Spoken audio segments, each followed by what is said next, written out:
नमस्कार, मैं दीपक शर्मा और मेरे YouTube मंच पर आपका स्वागत है। दोस्तों, आज एक ऐसी रिपोर्ट आपके सामने पेश करने जा रहा हूँ जिसे गोदी मीडिया दिखाने से घबरा रही है, और एक ऐसी रिपोर्ट जिसे मोदी जी खुद देखना नहीं चाहेंगे। और ये रिपोर्ट है आरएसएस और बीजेपी की। उनका इंटरनल असेसमेंट है आज के हालात पर कि बीजेपी कहाँ खड़ी है। और इस रिपोर्ट में दो अहम पॉइंट उभर कर सामने आए। पॉइंट नंबर 1, मोदी जी का करिश्मा पहले जैसा नहीं रहा। और पॉइंट नंबर दो, हिंदुत्व के कार्ड का असर कम हो रहा है। अब ये जो दोनों पहलू हैं, ये दोनों ही बीजेपी के लिए परेशानी का सबब है। मोदी मैजिक फीका पड़ रहा है और हिंदुत्व के कार्ड का असर नहीं है। लेकिन दोस्तों, इन दोनों पहलुओं के अलावा, इन दोनों कारणों के अलावा सबसे बड़ी परेशानी बीजेपी नेतृत्व के लिए, आरएसएस के लिए उत्तर प्रदेश के हाल है। और जब उत्तर प्रदेश का मैं जिक्र करता हूँ तो मैं अमित शाह और योगी आदित्यनाथ, इन दोनों के बीच में या इन दोनों की लॉबियों के बीच में जो लड़ाई है, जो घमासान है, मैं उसकी बात नहीं कर रहा। मैं बात उत्तर प्रदेश की चुनावी स्थिति की कर रहा हूँ कि अगर चुनाव होते हैं उत्तर प्रदेश में तो आज क्या होगा। बीजेपी का जो सबसे मजबूत किला है गुजरात के बाद, उत्तर प्रदेश, योगी के नेतृत्व में, बुलडोजर बाबा के नेतृत्व में, उसका हाल क्या होगा, उसका जिक्र कर रहा हूँ। और उस जिक्र करने से पहले मैं चाहूँगा आप ये तस्वीर देखिए, गौर से देखिए। ये बहुत पॉपुलर फेस तो नहीं है बीजेपी का, लेकिन बहुत इंपॉर्टेंट फेस है।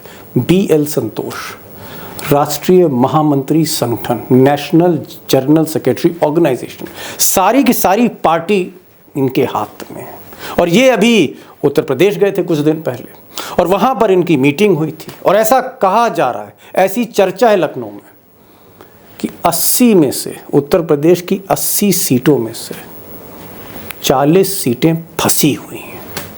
इनको यूपी की भाषा में नेता कहते हैं, रेड जोन में है सीटें। 80 में से 40 सीटें रेड जोन में घिरी हुई हैं। बीजेपी को पता नहीं है कि वो हारेंगे कि जीतेंगे 40 सीटों में। उस उत्तर प्रदेश में जहां मोदी जी ने स्वीप किया 2014 में, 2019 में, आधी सीटों पर बीजेपी कमजोर खिलाड़ी बन गई है। और दोस्तों, जिस तरह के संकेत उत्तर प्रदेश से मिल रहे हैं या रेस्ट ऑफ इंडिया से मिल रहे हैं, उसे एक चीज़ तो कही जा सकती है। एक सवाल जो उभरता है वो ये है कि क्या ये जो गुजरात लॉबी है, इसके पतन की शुरुआत हो रही है, बिगनिंग ऑफ द एंड, ऐसा है क्या? और क्या मोदी मैजिक जो ढलता जा रहा है वो ये जाहिर कर रहा है कि मोदी की शख्सियत में अब वो जादू नहीं, वो दम नहीं जो 2014 में था, 19 में था, जहां उनके चेहरे पर सीटें बीजेपी जीत जाती थी। और क्या ये भी सही माना जाए कि हिंदुत्व के कार्ड में भी अब वो असर नहीं रहा? तो आखिर आरएसएस अब क्या सोच रही है?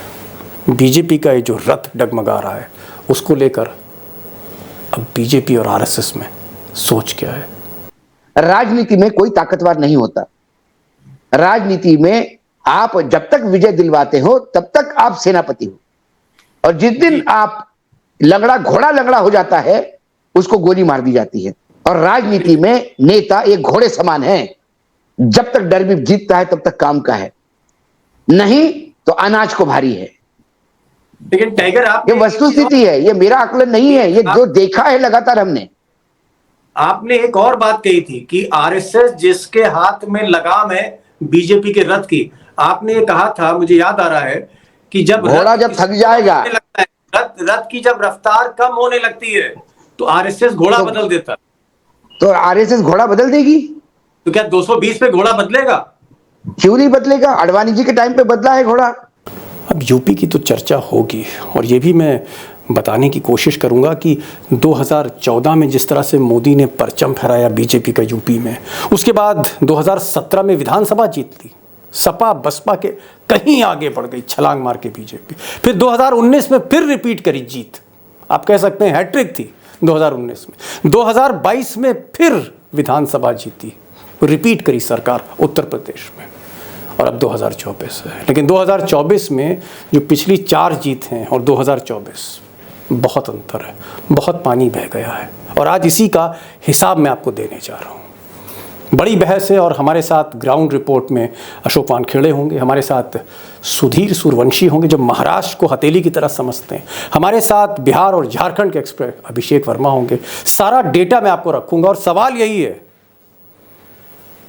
क्या पतन की शुरुआत हो रही है? क्या बीजेपी जो 272 का आंकड़ा है लोकसभा में उसको छू नहीं पाएगी? और क्या मोदी जी 220 तक उतर आएंगे? अगर ऐसा है तो फिर खबर क्या है? इसी खबर को सुनने के लिए आज हम चलते हैं वानखेड़े के पास, सुधीर सूर्यवंशी के पास, अभिषेक के पास। एक ऐसी बहस, बेखौफ बहस, जहां हम हर चीज़, हर पहलू डिकोड करने जा रहे हैं कि बीजेपी आज की तारीख में मोदी और शाह किस ज़मीन पर खड़े हैं और क्या वो ज़मीन उनके पांव से खिसक रही है। पहला सवाल अशोक वानखेड़े जी से। टाइगर, ये जिस तरह की तैयारी हो रही है कि चुनाव तो बहुत दूर है, चुनाव की बेला दूर है, लेकिन अभी से ही तैयारी शुरू हो गई है और इसी महीने से अमित शाह निकल रहे हैं, जेपी नड्डा निकल रहे हैं, मोदी जी पहले ही राजस्थान जा चुके हैं, 4 स्टेट्स पे फोकस हो रहा है। ऐसा कहा जा रहा है कि बीजेपी मुश्किल विकेट पर है। और उत्तर प्रदेश से जो खबर आ रही है, उत्तर प्रदेश से जो खबर आ रही है वो ये कह रही है कि मुश्किल में उत्तर प्रदेश भी है। 40 सीटें, 80 में से 40 सीटें फंसी हुई। और ये मेरा आंकड़ा नहीं है, ये बीजेपी की इंटरनल रिपोर्ट है, जहां बीएल संतोष ने वहां एक बड़ी मैराथन मीटिंग करी यूपी में। जी टाइगर। देखिए, मैं हमेशा कहता हूं कि यूपीए लगातार सत्ता में इसलिए भी बनी रही क्योंकि उत्तर में समर्थन नहीं मिला तो दक्षिण में उनके पास होता था, दक्षिण में नहीं मिला तो उत्तर में होता था। भारतीय जनता पार्टी की विडंबना यह है कि वो उत्तर में है, उत्तरी पूर्व में है, लेकिन वो नीचे दक्षिण में सुपड़ा साफ है। दक्षिण में खास तौर पर कर्नाटक जो उनका एंट्री पॉइंट था, जो गेटवे था, जो हिंदुत्व की एक लेबोरेटरी के तहत उन्होंने दक्षिण भारत में डेवलप करने का प्रयास किया था, वो बुरी तरह से एक्सपेरिमेंट फेल हुआ। और वहां के विधानसभा के चुनाव में जो सुपड़ा साफ हुआ, उससे एक बात तो तय हो गई है कि बीजेपी को दक्षिण में वो स्वीकृति नहीं है जो उत्तर में है। उत्तर में जो स्वीकृति है उसमें भी यदि हम केयरफुली देखेंगे तो गुजरात, आसाम, उत्तर प्रदेश और उत्तराखंड, ये 4 राज्य है जहां वो है। एक अरुणाचल प्रदेश और एक त्रिपुरा, जहां उनकी अपनी सरकारें हैं, अपने बलबूते पे हैं। बाकी जगह उधार के सिंदूर पे जिंदगी जी रहे हैं, तोड़फोड़ करके है। मध्य प्रदेश में, राजस्थान में प्रयास कर रहे हैं, नहीं कर पा रहे। छत्तीसगढ़ में जगह नहीं है। अब आप आइए, हिमाचल में सुपड़ा साफ हो गया है, पंजाब में आम आदमी पार्टी है। ऐसे में उन्हें कम से कम दक्षिण में कुछ नहीं तो उत्तर में पूरी ताकत फिर से दिखानी होगी। और वो ताकत दिखाने के लिए उन्हें एक बात भी समझ में आ गई है, क्योंकि जो मध्य प्रदेश की रिपोर्ट्स आ रही है, मध्य प्रदेश की जो भी इंटरनल सर्वे आ रही है, वहां भी मध्य प्रदेश में लोग कहते हैं कर्नाटक रिपीट हो तो आश्चर्य नहीं होगा। कर्नाटक की सीटों, इतनी सीटें भी लाले पड़ गए हैं। ऐसे एक वरिष्ठ बीजेपी के नेता ने मुझे कहा, मैं इंदौर विजिट पे था तब, तो कर्नाटक में 63 हो गए। यदि यहाँ 63 भी नहीं आए तो कर्नाटक से बड़ा हाउस है मध्य प्रदेश का, तो वहां स्थिति और विकट हो जाएगी। राजस्थान में सिवाय वसुंधरा के बीजेपी को कोई ठोर नहीं, और वसुंधरा पे अभी ये हाथ नहीं रख रहे, अभी तक उनको डिक्लेयर नहीं कर पाए। दूसरी बात, यदि लगता है कांग्रेस बीजेपी को कि सचिन पायलट अलग पार्टी बनाएगा और उससे कुछ फायदा होगा, उससे मुझे लगता है जैसा एक निगेटिव पोलराइजेशन वहां पे हुआ कर्नाटक में, वैसा यहाँ जातियों का पोलराइजेशन हुआ। यदि गुज्जर सारे सचिन के साथ चले जाते हैं तो जो 14% मीना है वो खुल के अशोक गहलोत के साथ आएंगे। दूसरी बात, जो बेनिफिशियरी का जो कार्ड बार बार बीजेपी खेलती है, वो इस बार अशोक गहलोत बहुत ताकत के साथ अच्छी तरह से राजस्थान में खेल चुके हैं। क्योंकि राजस्थान में मेरी अभी आधा 1 घंटा पहले भी बात हो रही थी, उन्होंने कहा कि अशोक गहलोत ने स्थितियां बहुत टाइट कर दी। टाइट इसलिए कर दी है कि जो बेनिफिशियरीज को उन्होंने जो कुछ सीधा ट्रांसफर और जो नई लुभावने जो फ्री गिफ्ट बांट रहे हैं, वो फ्री बीज के कारण उनकी पॉपुलैरिटी तो बढ़ रही है। दूसरी तरफ उतना ही डिवाइडेड हाउस है, उससे ज्यादा डिवाइडेड हाउस है राजस्थान में बीजेपी। ऐसे में यूपी यूपी में बार बार ये लोग कहते हैं कि नहीं भाई बुलडोजर चलेगा नहीं, किसी हालत में योगी बहुत बड़े नाम होगा। मैं उनको वही कहता हूं कि उन विश्लेषकों को कि यदि आप देखेंगे कि यदि उत्तर प्रदेश की विधानसभा के चुनाव भी यदि आपने ठीक से विश्लेषण किया तो यदि आप देखेंगे कि वहां बेनिफिशियरी चला, तो जिन सबसे ज्यादा जिलों में जो बेनिफिशियरीज थे वहां पे नहीं बीजेपी हार गई है। अयोध्या का राम मंदिर गया तो उस सेक्टर में बीजेपी को तकलीफ हुई है। प्रधानमंत्री का चेहरा देखिए, 3 दिन तक वो बनारस सेक्टर में बने पड़े रहे, चाय की दुकान से लेकर सब तक गया, वहां पे 54 में से 27 सीट समाजवादी ले गया है। समाजवादी की 125 सीटें आना ये एक जुगाड़ तंत्र के तहत हुआ। पश्चिमी उत्तर प्रदेश में गलत सीटें समाजवादी पार्टी ने बांटी, मतलब जो आरएलडी के साथ जरूरत से ज्यादा सीटें दी वो खामियाजा भुगतना पड़ा, और बहुजन समाज पार्टी पार्टी का विड्रॉ होना, बीजेपी के तरफ पूरा वोट शिफ्ट करना, वो बीजेपी को गेंद दे गया।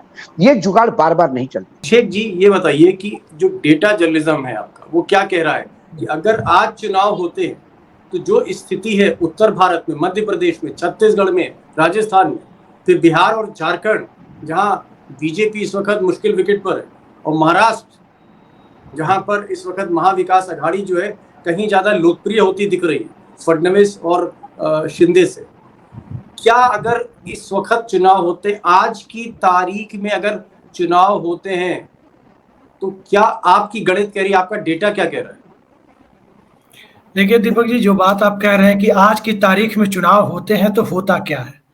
चुनाव आज की तारीख में हो या 10 महीने बाद नियत समय पर हो, भारतीय जनता पार्टी को एक बड़ा नुकसान होने जा रहा है। और नुकसान इस तरह से हो रहा है कि यदि उत्तर प्रदेश को हम माइनस कर दें तो भारतीय जनता पार्टी 125-30 सीटें पाने में हांफती हुई दिखाई दे रही है। उत्तर प्रदेश की सीटों को आप छोड़ देता हूं, और 2019 से कंपेयर करें तो उत्तर प्रदेश की 62 सीटों को छोड़ दे तो 241 सीटें भारतीय जनता पार्टी ने उत्तर प्रदेश के बाहर से हासिल की थी। ये स्थिति अब नहीं है भारतीय जनता पार्टी के लिए। नहीं होने के पीछे कई फैक्टर है। आपने जिन राज्यों का जिक्र किया उसमें नीतीश कुमार की पार्टी भी है तो उद्धव ठाकरे की पार्टी भी है, उसमें रामविलास पासवान की भी पार्टी है, तो कुछ और छोटी पार्टियां भी हैं। आज बीजेपी के पास अलायंस पार्टनर नहीं है। आज बीजेपी से नाराज तबकों की संख्या बढ़ती जा रही है, चाहे वो महिलाओं की संख्या हो, रेसलर्स के मुद्दे पर देखें तो सामुदायिक और क्षेत्रीय अस्मिता सामने आ रही है, मराठी बनाम गुजराती का एक नैरेटिव सेट होता हुआ दिख रहा है। एक इकलौता राज्य है, सुधीर सूर्यवंशी जी ज्यादा बेहतर बताएंगे जब हम इनके पास आएंगे, तो इकलौता राज्य है महाराष्ट्र जहां नरेंद्र मोदी और अमित शाह का चेहरा, या उत्तर प्रदेश में या राजस्थान में एक डेटा आपका क्या संकेत क्या दे रहा है? देखिए डेटा संकेत यही दे रहा है कि भारतीय जनता पार्टी को नुकसान हो रहा है। आप जिन क्षेत्रों की बात कर रहे हैं उन्हीं क्षेत्रों की बात हम करें। राजस्थान में 2 लोकसभा चुनाव से बीजेपी प्लस को 25 प्लस यानी क्लीन स्वीप। मध्य प्रदेश में 27 और 28, 14 और 19 में, 29 में लगभग क्लीन स्वीप। छत्तीसगढ़ में कमोबेश यही स्थिति 10 और 9। अब जो परिस्थितियां हैं, छत्तीसगढ़ में भारतीय जनता पार्टी के पास नेता नहीं है। एक नेता राजभवन में है महाराष्ट्र में, तो एक नेता कोप भवन में है। रमन सिंह कोप भवन में है और रमेश बैस राजभवन में है, यानी बीजेपी कोप भवन और राजभवन के बाहर दिखती नहीं है। तो वहां कितनी सीटें आएंगी संघ की सांगठनिक ताकत के बूते और भूपेश बघेल के एक मजबूत छत्रप के तौर पर उभरने के बाद भारतीय जनता पार्टी को भी लगता है कि 4-5 सीटें आ गई तो बहुत बड़ी बात होगी छत्तीसगढ़। अगर आज की तारीख में अभिषेक, छत्तीसगढ़, मध्य प्रदेश और राजस्थान, अगर हम ये 3 स्टेट्स देखते हैं तो कुल मिलाकर कितनी सीटें मिल रही होंगी? 34 से 38 के बीच सीटें मिलेंगी अभी, जो पिछली बार 62 थी। सीटें उनकी कम हो जाएगी। 65 में 62 थी जी, 65 में 62 पिछली बार थी, अब 34, 36, 38 यही सीटें उनको मिलेंगी। इसका मतलब हम क्या माने कि राजस्थान में 15, 16, 17 सीटें कितनी मिल रही हैं 25 में से? राजस्थान में भारतीय जनता पार्टी को लोकसभा में कुछ सीटें मिलेंगी, इसलिए मिलेंगी क्योंकि Rajasthan non BJP ruled state में इकलौता स्टेट है जहां नरेंद्र मोदी का इंपैक्ट सबसे ज्यादा अभी भी दिखाई देता है। कई लोगों से मैंने बात की है तो राजस्थान में अभी भी मोदी फैक्टर है, लेकिन चूंकि आप 25 में 25 पर है तो आपको नुकसान होना तय है। आप लीडर बने रहेंगे, आप 15 लाए, 14 लाए, 16 लाए, लीडर बनी रहेगी बीजेपी, विनर बीजेपी बनी रहेगी, लेकिन सीटें कम हो रही है। इसी तरह से मध्य प्रदेश में है जी। एक चीज और, महाराष्ट्र पे, क्योंकि मैं अगला सवाल सुधीर जी से करने जा रहा हूं, महाराष्ट्र में आपका डेटा क्या कह रहा है? बीजेपी को पिछली बार 23 सीट मिली थी, मैं शिवसेना को हटा रहा हूं, 48 में से 23 सीटें पिछली बार बीजेपी ने ली थी। ये जो 23 का फिगर है 2019 का, अब आपको कहां गिरता हुआ दिख रहा है? 15, 16, 14? उस 23 के फिगर को समझने के लिए ये बात भी ध्यान रखिए कि उस 23 के लिए लास्ट मोमेंट में अमित शाह को जाकर के उद्धव ठाकरे के सामने झुकना पड़ा था। किस ढंग से कम झूठे वादे करने पड़े थे कि विधानसभा में बराबर बराबर सीटों पे लड़ेंगे। अब जो परिस्थितियां हैं, एक तरफ उसमें धोखा भी है, एक तरफ गुवाहाटी मॉडल भी है, एक तरफ उद्धव ठाकरे के प्रति सिंपैथी फैक्टर भी है। रूरल महाराष्ट्र में, खास करके मराठवाड़ा इलाके में और बारामती इलाके में एनसीपी का इंपैक्ट भी है। महाराष्ट्र के 4-4 प्रोजेक्ट को गुजरात उठाकर ले जाने का मुद्दा भी है। क्षेत्रीय लीडरशिप को खत्म करने का भी मुद्दा है। गडकरी को किनारे लगाने का भी मुद्दा है। बीएमसी चुनाव टालने का भी मुद्दा है। और गुजराती बनाम मराठी की जो लाइन है, उसमें मोदी अमित शाह किसी राज्य में बैगेज है तो महाराष्ट्र में है। चलिए, महाराष्ट्र में क्योंकि महाभारत होने जा रही है, 48 सीटें हैं, उत्तर प्रदेश के बाद दूसरा सबसे बड़ा राज्य है जहां से सबसे ज्यादा सीटें लोकसभा को जाती है। सुधीर सूर्यवंशी महाराष्ट्र के, अब मैं कहूंगा कि एक ऐसे पत्रकार है जो बहुत बेखौफ होकर आज की तारीख में रिपोर्टिंग कर रहे हैं, और इनकी जो रिपोर्ट्स हैं बड़ी सटीक होती हैं, पैनी निगाह है, महाराष्ट्र को कई बरसों से समझ रहे हैं। सुधीर जी, पिछली बार 23 सीटें ली थी अमित शाह और मोदी ने महाराष्ट्र से। इस बार आपको क्या लग रहा है कि 23 का फिगर 23 पे रहेगा, नीचे आएगा, ऊपर जाएगा? एक रफ एस्टिमेट। दीपक जी, मैं आपको सिर्फ दो डाटा देता हूँ, 2 नंबर्स परसेंटेज देता हूँ। 2019 में जब इलेक्शन हुआ था लोकसभा का, उस टाइम भारतीय जनता पार्टी को 27% वोट मिले थे और शिवसेना को 23% वोट मिले थे। तो कुल मिला के उनका वोटिंग परसेंटेज था 51%, अबव 50%। तो उसको भारतीय जनता पार्टी को 23 सीट्स मिली थी और शिवसेना को 18 सीट्स मिलते। 2019 की बात कर रहा हूं। फिर अब हम जब 2023 में आते हैं तो उद्धव ठाकरे की सरकार गिराने के बाद में, उनकी पार्टी छीनने के बाद में, बीजेपी सत्ता में आने के बाद में आज तक ने एक सर्वे किया था। उस सर्वे के मुताबिक महाविकास आघाड़ी को 34 सीटें दिखाई जाती है और जो रिमेनिंग सीट्स है, तो आप देखेंगे 2019 में बीजेपी और शिवसेना को 50% से ज्यादा वोट सेट मिला था। लेकिन उद्धव ठाकरे की सरकार जाने के बाद में, भारतीय जनता पार्टी की सरकार आने के बाद 2023 में जब आज तक ने, इंडिया टुडे ने सर्वे किया था मूड ऑफ द नेशन, उस मूड ऑफ द नेशन में सरकार जाने के बावजूद भी महाविकास आघाड़ी को 34 सीट्स दिखाई है आउट ऑफ 48। तो जो रिमेनिंग सीट्स है वो भारतीय जनता पार्टी और एकनाथ शिंदे गुट को दिखाई। ये जो गैप है, इस गैप को हम सीट्स में कंफर्म करें और पिछले बाई इलेक्शंस देखें, जितने भी बाई इलेक्शंस महाराष्ट्र में हुए हैं, और इसके साथ साथ जो मंडी परिषद का जो चुनाव हुआ है, उन सबको अगर हम कंसिडर करें, सारे प्रॉस एंड कॉन्स को कंसिडर करने के बाद कितनी सीट पर टिक रही है बीजेपी? मैं शिंदे गुट की बात नहीं कर रहा हूं, मैं सिर्फ और सिर्फ मोदी शाह की बीजेपी की बात कर रहा हूं। देखो, महाराष्ट्र की बात किया जाए तो महाराष्ट्र के मैक्सिमम सिर्फ 2-4 सीट छोड़ के, वो पंकजा मुंडे की सिस्टर प्रीतम मुंडे, उनकी सीट, और बोरीवली दहिसर का जो लोकसभा के एमएलए गोपाल शेट्टी, उनकी सीट, क्योंकि वो गुजराती बहुल एरिया है, वो 2 ही सीट मुझे सेफ साइड लग रही है आज की तारीख में। 10-12 सीटें तो आएंगी। आप जिस तरह से बोल रहे हैं, अगर चाणक्य सुन लें तो होश उड़ जाएंगे चाणक्य के। कुछ तो आप बताइए, 12 सीटें, 15 सीटें, कुछ तो। नहीं, ये होश उड़ाने के, किसी के होश उड़ाने के और किसी को होश जोश दिलाने के लिए नहीं कह रहा हूं। जो ग्राउंड सिचुएशन है, वो ग्राउंड सिचुएशन का मैं जिक्र कर रहा हूं, और मैं भी नहीं कर रहा हूं, ये डेटा कर रहा है विनोद तावड़े, उनके जो भारतीय जनता पार्टी के जनरल सेक्रेटरी है, उन्होंने खुद की रिपोर्ट दी है, मैं नहीं कर रहा हूं। खुद की रिपोर्ट है। बीजेपी काफी ट्रबल में है, इसलिए आपने देखा होगा तो कुछ दिन पहले महाराष्ट्र के सीएम एकनाथ शिंदे और देवेंद्र फडणवीस, उनकी अमित शाह के साथ मुलाकात हुई थी, उनमें काफी बातें चर्चा हुई। बाद में अमित शाह का अभी 10 तारीख को मेरे ख्याल से नांदेड़ में रैली भी है। तो चिंता का विषय मुझे लगता है कि भारतीय जनता पार्टी के लिए सबसे ज्यादा चिंता के विषय महाराष्ट्र, सबसे ज्यादा उत्तर प्रदेश के बाद सीट लाने वाला स्टेट है। इसलिए चलिए, मैं महाराष्ट्र कर्नाटक पर भी आपसे बात करूंगा। मैं टाइगर के पास जा रहा हूँ। टाइगर, ये जो सुधीर सूर्यवंशी साहब, जो मैं कहता हूँ बॉम्बे के सुपरस्टार रिपोर्टर हैं, ये कह रहे हैं कि साहब बड़ी हालत खराब है। विनोद तावड़े जो बीजेपी के नेता हैं, उनकी रिपोर्ट कह रही है कि बीजेपी जो है जैसे पांव जो है केले के छिलके में पड़ गया हो, ऐसी हालत है। कभी भी फिसल सकते हैं, औंधे मुंह गिर सकते हैं। तो आपको क्या लगता है कि क्या पिछली बार जो मोदी जी ने स्वीप किया था महाराष्ट्र, इस बार क्या महाराष्ट्र सबक सिखाने जा रहा है शाह को और मोदी को? दीपक जी, मुझे लगता है पिछले 4 महीने से जब भी हम महाराष्ट्र से बात करते हैं तो एक सब्जेक्ट जरूर आता है कि आखिर में कितनी सीटें आएगी, और मैं हमेशा सिंगल डिजिट बोलता हूं और वो 6 से 7 सीटें बोलता हूं, इससे ज्यादा सीटें मैं बोलता नहीं। विधानसभा में मेरा उनका 50 के अंडर एस्टिमेट है, आज भी हुआ था। और जिस दिन आप महाराष्ट्र पे एक्सक्लूसिव करेंगे तो मैं आपको 7 सीटें भी गिनवाऊंगा, 6 सीटें गिनवाऊंगा, जिसमें 7वीं सीट बॉर्डर पे।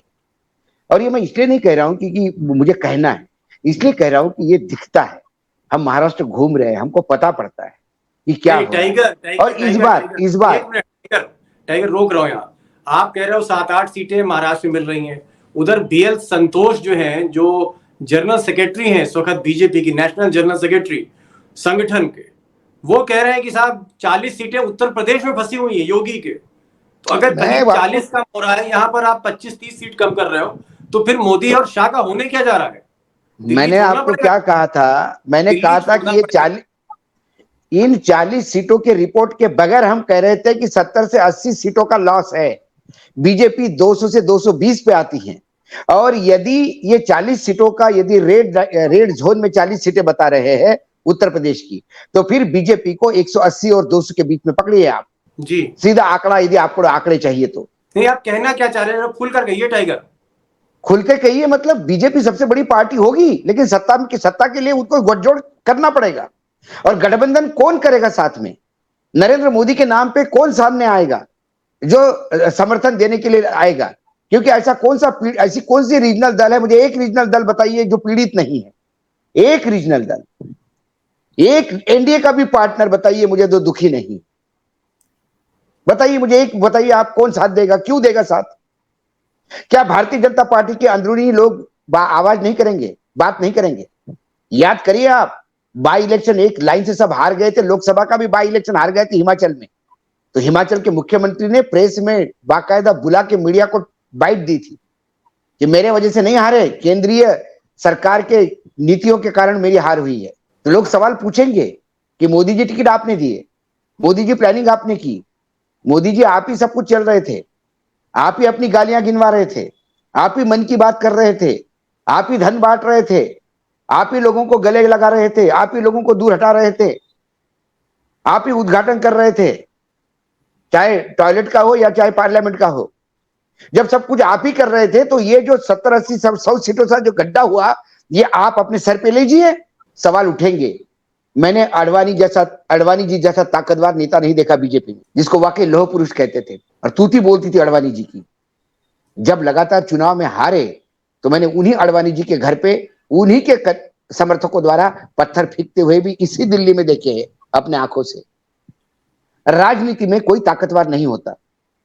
राजनीति में आप जब तक विजय दिलवाते हो तब तक आप सेनापति हो, और जिस दिन आप घोड़ा लंगड़ा हो जाता है, उसको गोली मार दी जाती है। और राजनीति में नेता एक घोड़े समान है, जब तक डर भी जीतता है तब तक काम का है, नहीं तो अनाज को भारी है। लेकिन टाइगर, आप, ये वस्तुस्थिति है, ये मेरा आकलन नहीं है, ये जो देखा है लगातार हमने। आपने एक और बात कही थी कि आरएसएस जिसके हाथ में लगाम है बीजेपी के रथ की, आपने ये कहा था, मुझे याद आ रहा है, कि जब घोड़ा जब थक जाएगा, रथ की जब रफ्तार कम होने लगती है, तो आरएसएस घोड़ा बदल देता। तो आरएसएस घोड़ा बदल देगी? तो क्या 220 पे घोड़ा बदलेगा? क्यों नहीं बदलेगा? अडवाणी जी के टाइम पे बदला है घोड़ा।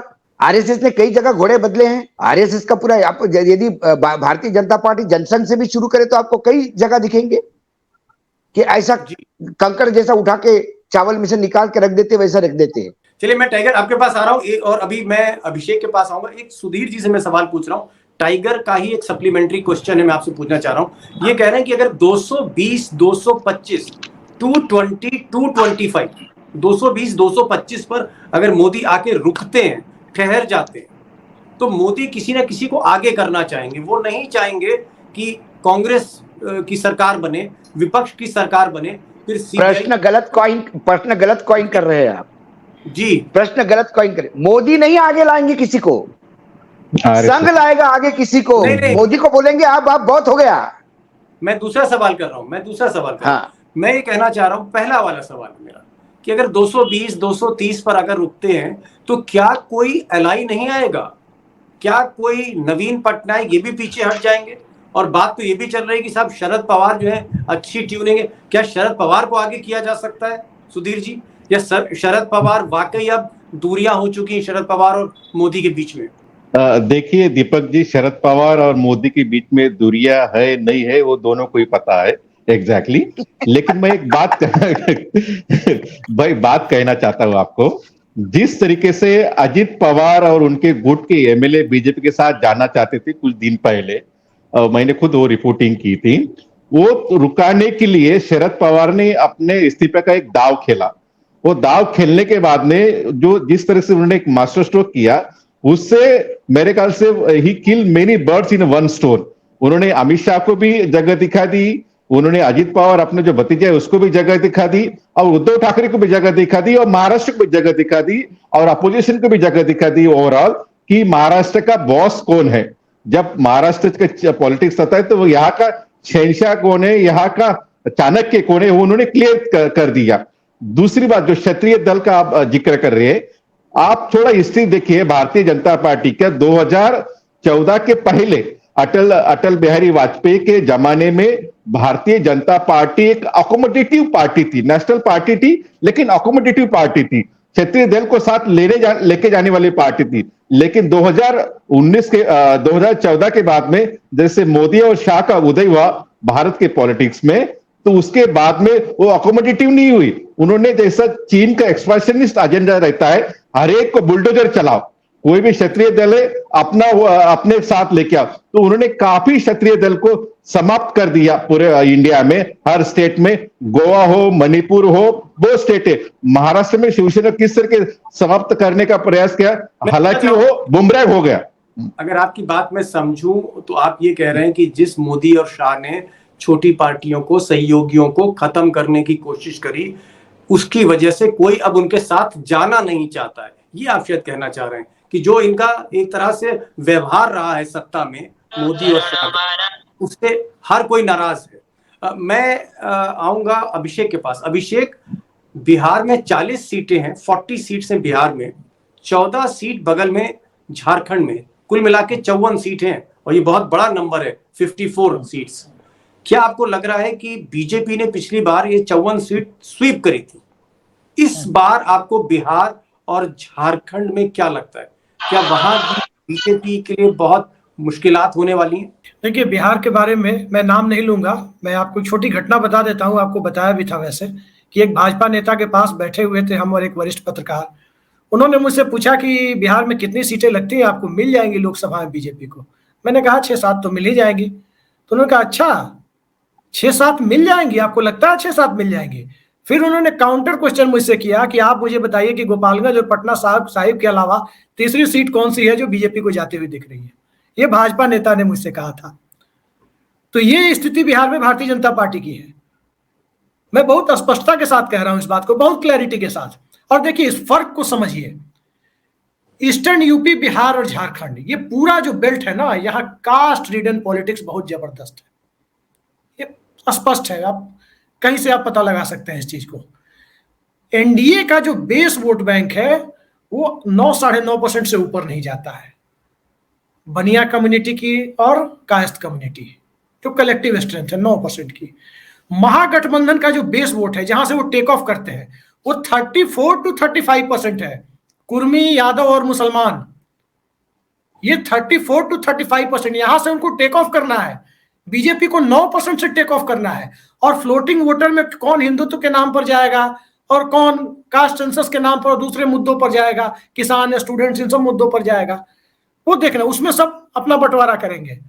बिहार की परिस्थितियां बिल्कुल अलग है, और बिहार की परिस्थितियों में भारतीय जनता पार्टी के पास अब कोई आज की तारीख में कोई चेहरा दिखता नहीं है। 35% वोट ला करके भी बिहार विधानसभा में जब लालू यादव और नीतीश कुमार एक साथ लड़ रहे थे, तब बीजेपी को 35% वोट आया, लेकिन 1/4 सीटें भी नहीं मिली थी असेंबली में। उस असेंबली इलेक्शन में, जिस असेंबली इलेक्शन में कैंडिडेट का भी अपना 5-6 हजार वोट होता है, जिसको टिकट दिया जाता है उसका वेटेज होता है। लोकसभा चुनाव में आपको पता होगा, दीपक जी आप लंबे समय से देख रहे हैं उत्तर प्रदेश बिहार के पॉलिटिक्स को, कि सिर्फ सरनेम देखकर टिकट दिया जाता है यूपी बिहार में। टाइगर, एक चीज और है, जो इंटरनल रिपोर्ट आई है इस वक्त बीजेपी की, उसमें यह कहा गया है, बीजेपी की इंटरनल रिपोर्ट में, और आरएसएस भी मानता है कि मोदी मोदी जैसे नहीं रहे और हिंदुत्व का कार्ड हिंदुत्व जैसे नहीं रहा। यानी हिंदुत्व और मोदी दोनों 2019 की तरह या 14 की तरह वर्क नहीं कर रहे। ऐसे में क्या आपको लगता है कि जो एंटी इनकम्बेंसी बीजेपी पे है, ज्यादा से ज्यादा सांसदों को बदलकर, या जिन 4 राज्यों में चुनाव हो रहे हैं ज्यादा से ज्यादा विधायकों को बदलकर, मध्य प्रदेश में, राजस्थान में, क्या नए चेहरे लाकर और मेहनत करके, क्योंकि अभी से अमित शाह ने और मोदी ने रैलियों का दौर शुरू कर दिया। जेपी नड्डा, मोदी, अमित शाह और कई बड़े नेता वो रैलियां शुरू करने जा रहे हैं। मोदी ने अजमेर से पिछले दिनों रैली शुरू कर दी, शंखनाद कर दिया, जो उनका जनसंपर्क अभियान है। आपको लगता है कि वाकई मोदी और हिंदुत्व कार्ड दोनों ही, बावजूद इसके कि 1 जनवरी से राम मंदिर के कपाट खुल जाएंगे दर्शनार्थियों के लिए, आपको लगता है कि हिंदुत्व और मोदी दोनों चीजें अपना कहीं ना कहीं जो करंट है, जो कहीं ना कहीं स्पार्क है, वो डाइल्यूट हो रहा है, कम हो रहा है? मैं आपको दूसरा सवाल पूछता हूं दीपक जी, हिंदुत्व का कार्ड कहां चला ये मुझे बता दीजिए। हिंदुत्व का कार्ड गुजरात में चला, गुजरात में गुजरात अस्मिता का कार्ड और भूमिपुत्र का कार्ड चला। क्या उत्तर प्रदेश में हिंदुत्व का कार्ड चला? जिस राम मंदिर के पट खोलने के बाद करते हैं, और राम मंदिर का कंस्ट्रक्शन चालू होने के बाद उस सेक्टर में बीजेपी, सबसे ज्यादा लॉस बीजेपी का अयोध्या सेक्टर में हुआ। क्या हिमाचल में हिंदुत्व का कार्ड चला? क्या कर्नाटक में बजरंगबली चला? हिंदुत्व का कार्ड एक परसेप्शन है जो आप चला रहे हैं, क्योंकि आपके पास और बेचने के लिए कुछ नहीं है। हम जाहिर तौर पे अपोजिशन को स्टडी करेंगे। आज सिर्फ बीजेपी पे फोकस था, जो उनकी मीटिंग्स का दौर पिछले 72 घंटे से चल रहा है।